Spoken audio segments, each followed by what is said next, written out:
I guess this is a question for market gardeners out there.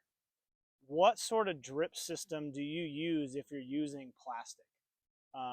Like specifically brand, size, and what components do you use? What do I need to buy to make it easier? Last year we did a sprinkler system, so I just used some 1x piece of wood and some spaghetti hose with a little 360-degree spray, and it worked really well.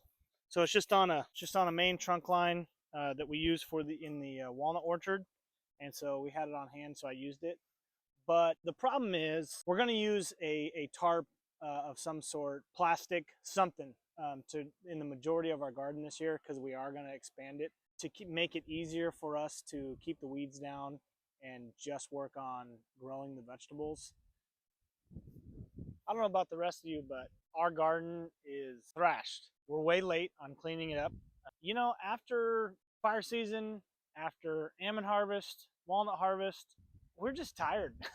Oh well, better late than never. So, I mean, we got chicken fence from friends that we borrowed. We got, trees growing in the middle of the garden. Yeah, it needs to be done. Yesterday, we were planning out the garden where everything needs to go, and we're planning on growing a lot more vegetables than we have in the past. Seems like every year I say that. This garden was 2 rows and now it's 3 rows.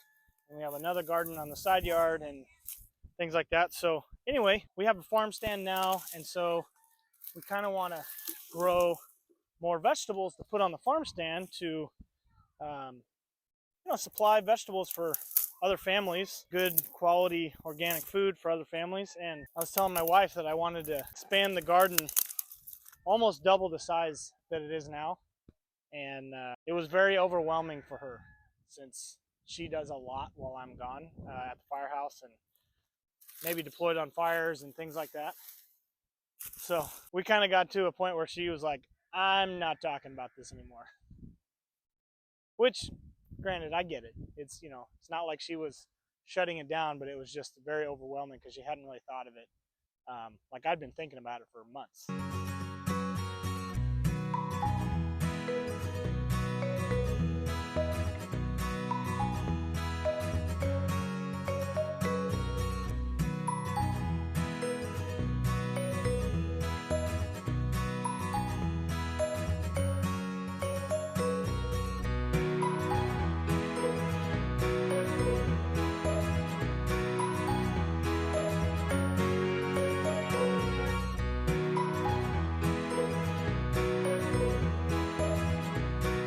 Another question I have, what do you do for your tomatoes? I am horrible at tomatoes. I grew great tomato plants, but they did not fruit very well. And I don't know if it was too much water, not enough water. We used a drip system last year. It's been some years that we've been growing our own tomatoes. We kind of take the approach of plant a bunch and in hopes of getting a little bit of fruit. But that's not really working for us. If you are an expert or just have really good luck, let me know. Or if there's a YouTube video or a podcast or a blog post that I should read, tell me, because I want to get good at growing tomatoes this year.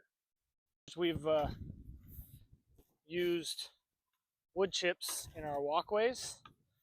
And so before I broadfork the garden beds and prepare them for more compost, I'm going to rake these wood chips that have started to break down up onto the garden beds, so that way it adds some of those nutrients back to the tops. And this is why we put the wood chips in the walkways. All these worms, microbes, everything, which is great for your garden. Over time, if you use good bugs, worms, good microbes in your ground, they will fight against the bad ones. So it's hard though getting to that point.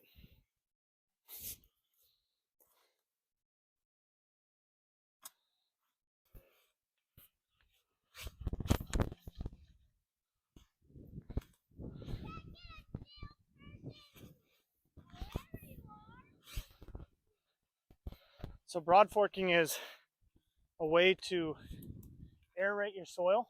Seeds that you plant, or the plants, the vegetable starts that you plant, their roots have somewhere to go. You're basically just opening up pathways for them. When you rototill, you're actually disturbing the soil so much that you're killing microbes and things that live underneath the soil. And so we don't want to do that.